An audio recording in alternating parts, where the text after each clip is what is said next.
Building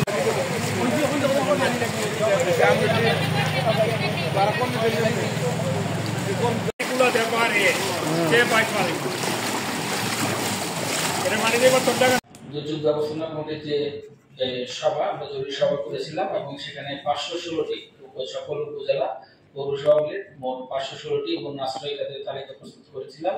তো আমরা সকলকে নির্দেশনা প্রদান করেছি যেন এই আশ্রয় কেন্দ্রগুলো খুলে দেয়। ইতিমধ্যে অনেকগুলো আশ্রয় কেন্দ্র খুলে দেওয়া হয়েছে এবং যারা বন্যা দুর্গত তারা এখানে আশ্রয় নিয়েছে।